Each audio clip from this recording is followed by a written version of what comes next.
Olá pessoal, tudo bem? Hoje a gente vai falar sobre a Oceania, o menor continente que nós temos, está localizado entre os oceanos Índico e Pacífico. Os principais países desse continente são a Austrália e a Nova Zelândia. São dois países desenvolvidos, são os países mais desenvolvidos do hemisfério sul. Vamos lembrar que ele está abaixo da linha do Equador.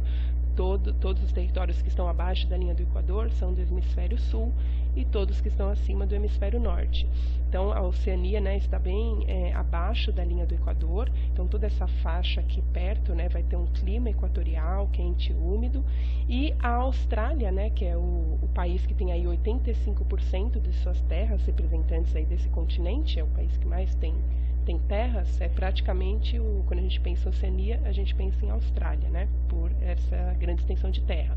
Ele é atravessado pelo Trópico de Capricórnio, e ele e a Nova Zelândia têm os maiores índices de desenvolvimento humano, Então, são os dois países desenvolvidos da Oceania, têm economia, uma indústria bastante moderna, bastante avançada.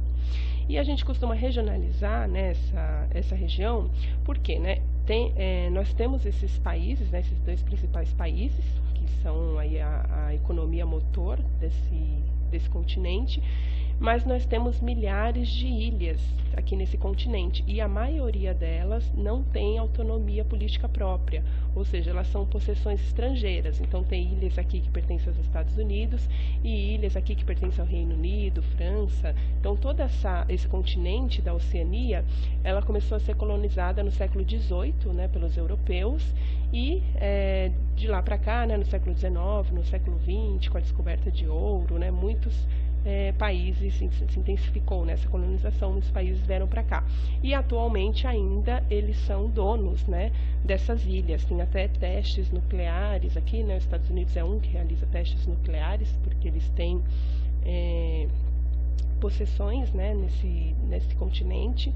E a gente regionaliza, a gente divide em três partes, basicamente, essas ilhas, em Micronésia, que significam pequenas ilhas, pela etimologia do nome, Melanésia, que seriam as ilhas negras, Polinésia, poli de muitos, as muitas ilhas. Então, esses três conjuntos de ilhas aqui, mais esses outros países maiores, formam a Oceania. E a gente, você já deve ter percebido que a gente sempre faz regionalização, A geografia está sempre tentando estudar, as partes, primeiramente, para compor o todo, A gente nunca pode perder aí de vista a totalidade, mas a gente tem que fazer essa classificação, essa regionalização, para a gente estudar primeiro as partes, para ficar um estudo um pouco mais detalhado, para a gente conseguir entender o todo. Bem, falando aí então da Austrália, a gente costuma regionalizar ela em 6 partes, mais o território da Tasmânia. Então a Tasmânia é representada aí ao sul, em vermelho. A parte amarela, então, é a Austrália do Oeste, em verde, territórios do Norte, em salmão, Austrália do Sul, Queensland nessa cor marrom, esse marrom claro, Nova Gales do Sul, aqui nesse laranja, um laranjinha, Vitória, aqui abaixo, também aí nessa cor meio bege, e a Tasmânia, que eu falei. Grande parte do território da Austrália é um clima quente, semiárido e árido. Então, nessa parte aqui central, existe um vazio demográfico, Vazio demográfico a gente fala quando tem uma grande extensão de terra com pouca densidade, Então, há pouca concentração de população nessa região por conta, das características físicas, das características climáticas. Então, a vegetação aqui é bastante escassa, a rede hidrográfica também ela é intermitente, ela não é perene. Intermitente é quando ela seca, no período seco, então o rio todo deixa de existir, e perene é quando fica o ano todo. Então aqui temos rios bastante escassos, por conta disso, porque eles são intermitentes. E os rios, os que são perenes aqui na Austrália, que são os mais importantes, é o Murray e o Darling. Então essas duas redes fluviais aqui são perenes e são as mais importantes, justamente por durarem aí o ano todo. E a população, ela se localiza basicamente na faixa litorânea, Então aqui a oeste, do litoral aqui oeste, e todo o litoral leste aqui, é onde estão concentradas as maiores cidades da Austrália e onde tem a grande atração, né? O polo industrial está concentrado ali, eles também têm bastante atividade turística, de comércio, né? Na área do terceiro setor.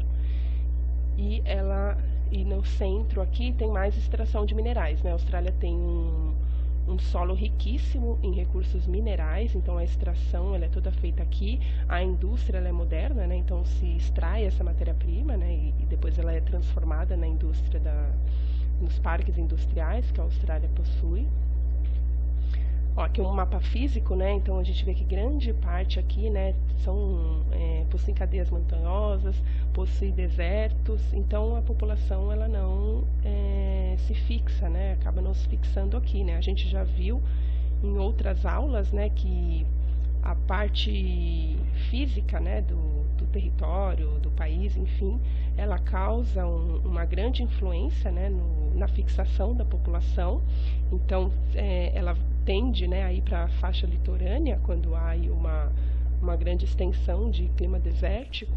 Então, ela não vai se fixar ali, né, poucos irão se fixar ali, e vai ser preciso muita tecnologia, né, para conseguir fazer um local ali, para aquele local se tornar habitável, né, pela população humana. Então, como demanda muitos recursos, né, a população, né, naturalmente ela prefere ir se deslocar para outras áreas que têm recursos mais abundantes, principalmente água, né, enfim. A Nova Zelândia, né, que é um dos países importantes aí, né, para a economia do continente. Então a Nova Zelândia, a gente regionaliza ela, né, em duas partes, então a Ilha do Norte e a Ilha do Sul. Aqui, de novo, né, uma grande concentração em uma dessas regiões. Então a Ilha do Norte é onde se concentra a maioria da população, né, e a Ilha do Sul, né, já não tem características climáticas tão favoráveis, então a população vai se concentrando no norte. E aí, quando a população vai se concentrando em uma determinada área, acaba atraindo também as empresas, né, as indústrias. Então, uma coisa vai puxando a outra, né? Então, vai se retroalimentando. Então, cada vez mais aquelas áreas elas se tornam polos importantes e aquelas áreas com vazio demográfico acabam também, né, sendo cada vez menos habitáveis, né? Ao menos que aconteça ali alguma coisa, né? Alguma instalação de alguma indústria ou alguma tecnologia que torne aquele ambiente mais habitável, e aí vai começar o processo de migração, enfim, né? Então, depende aí das características físicas, né, inicialmente, naturalmente, mas também a tecnologia, né, vai determinar. Então, vários fatores podem fazer, ao longo dos anos, ao longo das décadas e dos séculos, as populações migrarem, né, por diversos motivos. Bem, aqui é a cultura maoris, né? Então eles eram os povos nativos aí da Nova Zelândia. Então, assim como a Austrália, né, também temos os povos aborígenes. Então, quando os colonizadores chegaram, eles perseguiram, né, desprezaram, dizimaram, né, a maioria dessa população. E aqui na Nova Zelândia, né, tem atualmente poucos ancestrais ainda, né? A mesma coisa que acontece aqui, né, na América do Sul na América, né, como um todo, com os indígenas. Lá a população maioria ela também foi perseguida e dizimada. Então aqui tem algumas representações, né, de tatuagens. Então na cultura deles, quanto mais tatuagem, né, que representam aí os grupos étnicos, representa os ancestrais, né, as famílias deles. Então, quanto mais tatuagem, né, a pessoa tiver, né, isso, né, culturalmente, né, claro que hoje a cultura já está mesclada, né, já estão aí com outras referências também, né, mas culturalmente, né, quem mais tivesse, né, tatuagens, o maior número de tatuagens, maior é o seu status, né, na sociedade. Então, a sua família toda é representada aí por essas tatuagens.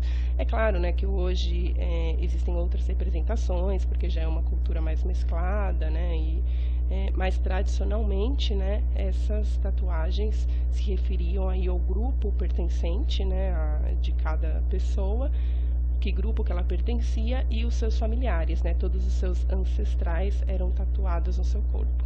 E uma curiosidade, né, para quem não assistiu o filme aí da Moana, né, eles fazem parte aí de uma ilha da Polinésia, então o pai dela aí é o chefe da tribo e ela sai em busca de aventuras aí, né, ela é a chefe da tribo. Então pode ver que o corpo dele, né, é marcado por essas tatuagens.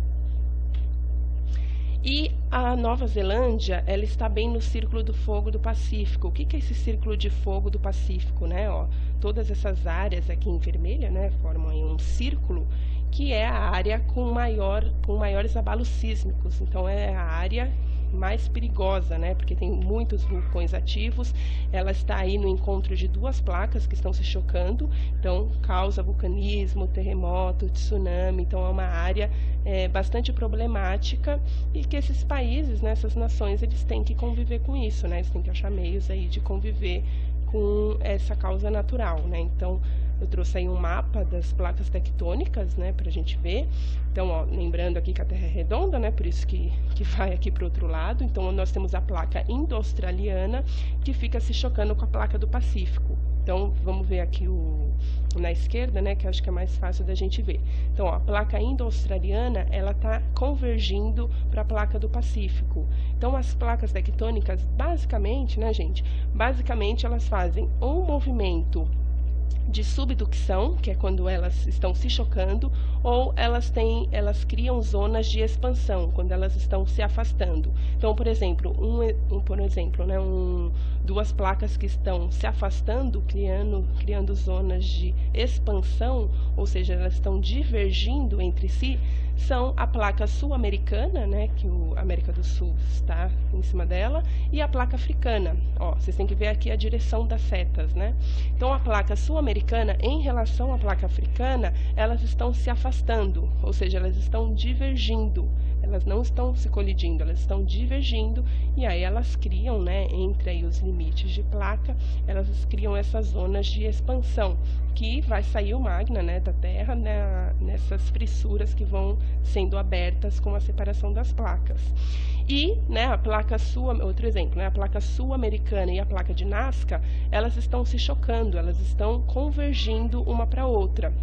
Esse choque tanto pode ser, né, uma de frente para a outra, como pode ser um choque também de atrito, né, na diagonal, né? Então elas estão se atritando, não necessariamente chocando de frente, mas elas podem ficar raspando, né? E isso parece pouco, né? Mas isso cria aí para gente que é uma pequena partícula, né, nesse planeta, só esse movimento, porque é um movimento bastante lento, né?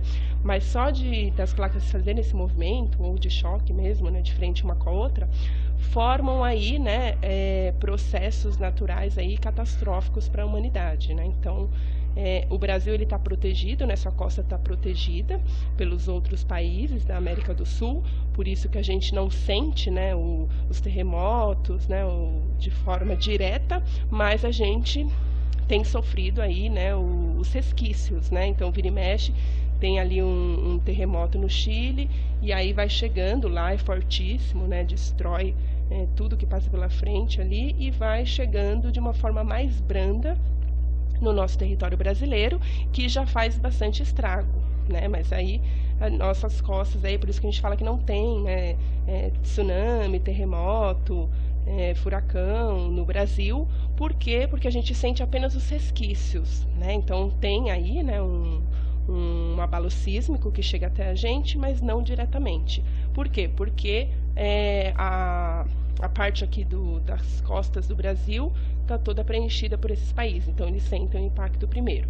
E, né, voltando aqui para o caso da Oceania, né, principalmente a Nova Zelândia ela passa justamente, né, esse encontro aqui de placas passa em cima do seu território, e principalmente na Ilha do Sul, né? Então, ó, mas toda essa Ilha do Norte também, né, ela recebe esses abalos sísmicos. Então, é uma área com bastante vulcões ativos, né? Então, como elas estão se chocando direto, né, então, vira e mexe a gente vê aí notícias, né, de catástrofes que aconteceram nesse local. E olha, nesse outro mapa mostra as zonas sísmicas e os vulcões, né, que é justamente, ó, vou passar rápido aqui para vocês verem, é justamente nos limites da placa. Então, ó, as demais placas, ó, a gente tem que ver sempre a direção aqui das setas, né? Então, umas estão convergindo e as outras estão criando zonas de expansão, né? Elas estão divergindo. Então, basicamente, as placas tectônicas, né? Que elas vão se movimentando aí um pouquinho, né? Alguns centímetros, né? Dependendo aí de cada placa, alguns centímetros anualmente. Elas podem criar ou zonas de expansão, quando elas estão divergindo entre si, então zonas de divergência ou zonas de expansão, ou zonas de convergência ou de subducção. A gente fala subducção também, por quê? Porque quando a placa está se chocando, ela pode criar diversas formações, né, do relevo. Ela pode, tanto aqui no caso da placa de Nazca e da placa sul-americana, elevar, né, ter uma elevação do relevo, né, a Cordilheira dos Andes é criada, né, e é expandida dessa forma, porque uma placa entra debaixo da outra e aí vai soerguendo, né, essa superfície, esse relevo, e aí criam cadeias montanhosas, ou vai criar ali tsunamis, terremotos, vulcões. Então, diversos, dependendo aí do modo como é colidido ou expandido também, né, ou essas zonas de expansão, vai causar esses abalos sísmicos e vulcanismo nessa área. Tá bom? Então, qualquer dúvida que vocês tenham, mande aí pelo WhatsApp, né, preencham o formulário, não esqueçam de clicar em enviar. Tá bom? Beijos, até a próxima.